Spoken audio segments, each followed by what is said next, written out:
Hi friends, ಇವತ್ತಿನ video ಮೂಲಕ ಹಬ್ಬದ ಸ್ಪೆಷಲ್ ಆಗಿ ರವೆ ಉಂಡೆ ಯಾವ ರೀತಿ ಮಾಡೋದು ಅಂತಂದ್ಬಿಟ್ಟು ತೋರಿಸ್ಕೊಡ್ತಿದ್ದೀನಿ. ಜೊತೆಗೆ ಈ ರವೆ ಉಂಡೆ ಪಾಕ ಮಾಡೋ ಅವಶ್ಯಕತೆಯೂ ಸಹ ಇಲ್ಲ. ಇನ್ ಕೇಸ್ ನೀವು ಫಸ್ಟ್ ಟೈಮ್ ರವೆ ಉಂಡೆ ಮಾಡಬೇಕು ಅಂತಿರೋರು ಸಹ ಈ ಮೆಥಡ್ನಲ್ಲಿ ರವೆ ಉಂಡೆ ಮಾಡಿದ್ದೀರಾ ಅಂತಂದರೆ ಪರ್ಫೆಕ್ಟಾಗಿ ಅಷ್ಟೇ ಸಾಫ್ಟ್ ಆದಂತಹ ರವೆ ಉಂಡೆನ ನೀವು ಸಹ ಮಾಡ್ಕೋಬೋದು. ಸೊ ಬನ್ನಿ ಇವಾಗ ಲೇಟ್ ಮಾಡ್ದಿರ ಈ ರವೆ ಉಂಡೆ ಯಾವ ರೀತಿ ಮಾಡೋದು ಅಂತಂದ್ಬಿಟ್ಟು ನೋಡೋಣ. ಕಡಾಯಿಗೆ 1 ಕಪ್ ಆಗುವಷ್ಟು ಒಣ ಕೊಬ್ಬರಿನ ಸಣ್ಣದಾಗಿ ಗ್ರೇಟ್ ಮಾಡಿಬಿಟ್ಟು ಹಾಕ್ಕೊತಾ ಇದ್ದೀನಿ. ಈಗ ಲೋ ಫ್ಲೇಮ್ನಲ್ಲಿ ಜಸ್ಟ್ 1 ಮಿನಿಟ್ ಇದನ್ನು ಡ್ರೈ ರೋಸ್ಟ್ ಮಾಡಿಕೊಂಡ್ರೆ ಸಾಕು. ಇದೇನು ತುಂಬ ಕಲರ್ ಚೇಂಜ್ ಆಗೋ ಅವಶ್ಯಕತೆ ಇಲ್ಲ. ಈ ರೀತಿ ಕೈಯಲ್ಲಿ ಟಚ್ ಮಾಡಿದ್ರೆ ಸ್ವಲ್ಪ ಬಿಸಿ ಆದರೆ ಸಾಕು. ಈಗ ಇದನ್ನು ತಗೊಂಡು ಒಂದು ಬೌಲಲ್ಲಿ ತೆಗೆದು ಪಕ್ಕಕ್ಕೆ ಇಟ್ಕೊಳ್ಳಿ.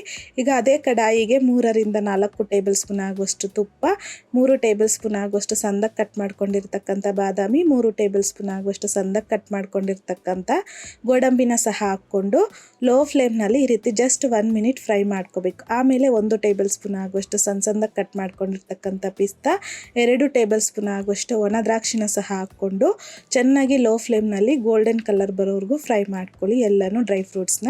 ಸೊ ಈ ರೀತಿ ಗೋಲ್ಡನ್ ಕಲರ್ ಬಂದಾದ ನಂತರ ಒಂದು ಬೌಲಲ್ಲಿ ತೆಗೆದು ಪಕ್ಕಕ್ಕೆ ಇಟ್ಕೊಳ್ಳಿ. ಈಗ ಅದೇ ತುಪ್ಪ ಜೊತೆಯಲ್ಲಿ 2 ಕಪ್ ಆಗುವಷ್ಟು ರವೆ ಹಾಕ್ಕೊತಾ ಇದ್ದೀನಿ. 2 ಕಪ್ ರವೆ ಬಂದು 500 ಗ್ರಾಮ್ ಆಗುವಷ್ಟು ಆಗುತ್ತೆ. ಸೂಜಿ ರವೆ ಅಂತ ಬರುತ್ತಲ್ವಾ, ಸೊ ಅದನ್ನು ಹಾಕ್ಕೊಂಡಿದ್ದೀನಿ. ಲೋ ಫ್ಲೇಮ್ನಲ್ಲಿ ಈ ರೀತಿ ಮಿಕ್ಸ್ ಮಾಡ್ಕೊತಾನೆ ರವೆ ಈ ರೀತಿ ಗೋಲ್ಡನ್ ಕಲರ್ ಬರೋವರೆಗೂ ಚೆನ್ನಾಗಿ ರೋಸ್ಟ್ ಮಾಡ್ಕೋಬೇಕು. ಸೊ ಈ ರೀತಿ ತಪ್ಪದೆ ನಮಗೆ ರವೆ ಅನ್ನೋದು ಗೋಲ್ಡನ್ ಕಲರ್ ಬರಬೇಕು. ಆವಾಗಲೇ ನಮಗೆ ರವೆ ಉಂಡೆ ಅನ್ನೋದು ತಿನ್ನೋದಕ್ಕೆ ಚೆನ್ನಾಗಿರುತ್ತೆ. ಈ ರೀತಿ ರವೆ ಎಲ್ಲನೂ ಗೋಲ್ಡನ್ ಕಲರ್ ಬಂದಾದ ನಂತರ ಸ್ವಲ್ಪ ತಣ್ಣಗಾಗಿದ್ದಾದಮೇಲೆ ಈ ರೀತಿ ಒಂದು ಮಿಕ್ಸಿ ಜಾರಲ್ಲಿಗೆ ತಗೊಂಡು ಗ್ರೈಂಡ್ ಮಾಡ್ಕೋಬೇಕಾಗತ್ತೆ. ಆನು ಆಫ್ ಮಾಡ್ಕೊತ ಇದನ್ನು ಸ್ವಲ್ಪ ಪುಡಿ ಮಾಡ್ಕೊಳ್ಳಿ. ಇದೇನು ಜಾಸ್ತಿ ಪುಡಿ ಮಾಡೋ ಅವಶ್ಯಕತೆ ಇಲ್ಲ. ಈ ರೀತಿ ಅಲ್ಲಲ್ಲಿ ಸ್ವಲ್ಪ ತರಿಯಾಗಿ ಇದನ್ನು ಪುಡಿ ಮಾಡಿಕೊಂಡ್ರೆ ಸಾಕು. ಈಗ ನಾವು ಒಣ ಕೊಬ್ಬರಿನ ರೋಸ್ಟ್ ಮಾಡಿ ಇಟ್ಕೊಂಡಿದ್ದೀರಲ್ವ, ಅದರಲ್ಲಿಗೆ ಈ ರವೆನ ಸಹ ಪುಡಿ ಮಾಡಿ ಹಾಕ್ಕೊತಾ ಇದ್ದೀನಿ.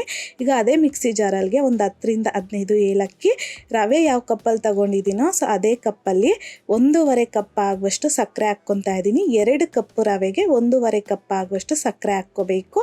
ಮಧ್ಯದಲ್ಲಿ ಮಿಕ್ಸ್ ಮಾಡ್ಕೊತ ಪುಡಿ ಮಾಡ್ಕೊಳ್ಳಿ. ಸಕ್ಕರೆನೂ ಅಷ್ಟೇ ತುಂಬ ಪುಡಿ ಮಾಡೋ ಅವಶ್ಯಕತೆ ಇಲ್ಲ. ಅಲ್ಲಲ್ಲಿ ಈ ರೀತಿ ಸ್ವಲ್ಪ ರಫ್ ಆಗಿರಬೇಕು ಸಕ್ಕರೆ ಅನ್ನೋದು, ಆವಾಗಲೇ ರವೆ ಉಂಡೆ ತಿನ್ನುವಾಗ ಚೆನ್ನಾಗಿರುತ್ತೆ. ಈಗ ಈ ಸಕ್ಕರೆ ಪುಡಿನೂ ಅಷ್ಟೇ ರವೆ ಹಾಗೇನೆ ಒಣ ಕೊಬ್ಬರಿನ ಎಲ್ಲ ರೋಸ್ಟ್ ಮಾಡಿ ಹಾಕ್ಕೊಂಡಿದ್ದೀರಲ್ವ, ಅದೇ ಬೌಲಲ್ಲಿಗೆ ಈ ಸಕ್ಕರೆ ಪುಡಿನ ಸಹ ಹಾಕ್ಕೊಂಡು ಎಲ್ಲ ಮಿಕ್ಸ್ ಮಾಡ್ಕೊಳ್ಳಿ. ಮಿಕ್ಸ್ ಮಾಡ್ಕೊಳ್ಳೋವಾಗ ನನಗೆ ಬೌಲ್ ಅನ್ನೋದು ಸ್ವಲ್ಪ ಚಿಕ್ಕದನ್ನಿಸ್ತು. ಸೊ ಹಾಗಾಗಿ ಈ ರೀತಿ ಅಗಲವಾಗಿರುವಂಥ ಒಂದು ತಟ್ಟೆಗೆ ಹಾಕ್ಕೊಂಡು ಈ ರೀತಿಯಾಗಿ ಕೈಯಲ್ಲಿ ಚೆನ್ನಾಗಿ ಮಿಕ್ಸ್ ಮಾಡ್ಕೊತಾ ಇದ್ದೀನಿ. ಜೊತೆಗೆ ಕೈಯಲ್ಲಿ ಸ್ವಲ್ಪ ಇದನ್ನು ಸ್ಮ್ಯಾಶ್ ಮಾಡ್ಕೊತ ಮಿಕ್ಸ್ ಮಾಡ್ಕೊಳ್ಳಿ. ಈಗ ನಾವು ಡ್ರೈ ಫ್ರೂಟ್ಸ್ನ ಸಹ ಫ್ರೈ ಮಾಡಿ ಇಟ್ಕೊಂಡಿದ್ದೀರಲ್ವ, ಅದನ್ನು ಹಾಕ್ಕೊಂಡು ಮತ್ತೆ ಒಂದ್ಸಲ ಈ ರೀತಿ ಚೆನ್ನಾಗಿ ಮಿಕ್ಸ್ ಮಾಡಿಕೊಂಡು ಆಮೇಲೆ ಒಂದು 4-5 ಟೇಬಲ್ ಸ್ಪೂನ್ ಆಗುವಷ್ಟು ಬಿಸಿ ಹಾಲು ಹಾಕ್ಕೊತಾ ಇದ್ದೀನಿ. ಸೊ ಹಾಕ್ಕೊಂಡಿದ್ದಾದ ನಂತರ ಈ ರೀತಿ ಮತ್ತೆ ಒಂದ್ಸಲ ಚೆನ್ನಾಗಿ ಮಿಕ್ಸ್ ಮಾಡಿಬಿಟ್ಟು ಇದನ್ನು ಹಾಗೆ ಒಂದು 5 ರಿಂದ 6 ನಿಮಿಷ ಬಿಟ್ಬಿಡಿ.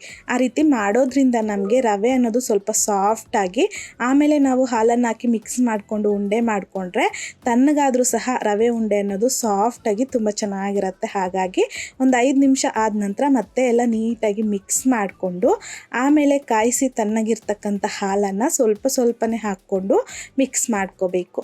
ಸೊ ಈಗ ಈ ರೀತಿ ಸ್ವಲ್ಪನೇ ಹಾಕ್ಕೊಂಡು ಮಿಕ್ಸ್ ಮಾಡ್ಕೊತಾ ಇದ್ದೀನಿ. ನಾನಿಲ್ಲಿ ಯಾವ ರೀತಿ ಹಾಲು ಹಾಕ್ಕೋಬೇಕು ಅನ್ನೋದನ್ನು ಸಹ ತೋರಿಸ್ಕೊಡ್ತೀನಿ.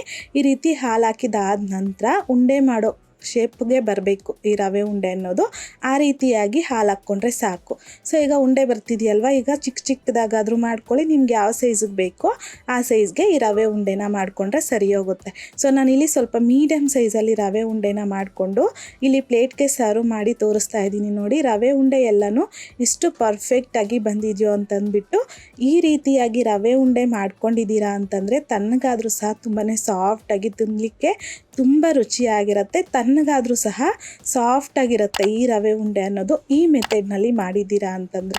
ಈ ರವೆ ಉಂಡೆನ ನೀವು 10 to 15 ಡೇಸ್ ತನಕ ಸ್ಟೋರ್ ಮಾಡಿಕೊಂಡು ಆರಾಮಾಗಿ ತಿನ್ಬೋದು. ತುಂಬ ರುಚಿಯಾಗಿರುತ್ತೆ. ಸೊ ನೋಡಿದ್ರಲ್ಲ ಫ್ರೆಂಡ್ಸ್, ಇವತ್ತಿನ ವಿಡಿಯೋ ಮೂಲಕ ರವೆ ಉಂಡೆ ಯಾವ ರೀತಿ ಮಾಡೋದು ಅಂತಂದ್ಬಿಟ್ಟು ಈ ಮೆಥಡ್ನಲ್ಲಿ ನೀವು ಸಹ ಟ್ರೈ ಮಾಡಿದಾದ ನಂತರ ನಿಮಗೂ ಸಹ ಯಾವ ರೀತಿ ಬಂತು ಅನ್ನೋದನ್ನು ಮರೀದೆ ಕಮೆಂಟ್ ಮೂಲಕ ತಿಳಿಸಿ. ಲೈಕ್ ಮಾಡಿ, ಶೇರ್ ಮಾಡಿ. ಮತ್ತಷ್ಟು ಈಸಿ ಆ್ಯಂಡ್ ಸಿಂಪಲ್ ಕ್ವಿಕ್ ರೆಸಿಪೀಸ್ಗೋಸ್ಕರ ದಯವಿಟ್ಟು ನೀವಿನ್ನೂ ನಮ್ಮ ಮೇಘಶ್ರೀಸ್ ಕಿಚನ್ ಚಾನಲ್ನ ಸಬ್ಸ್ಕ್ರೈಬ್ ಮಾಡಿಲ್ಲ ಅಂತಂದರೆ ಸಬ್ಸ್ಕ್ರೈಬ್ ಮಾಡಿ.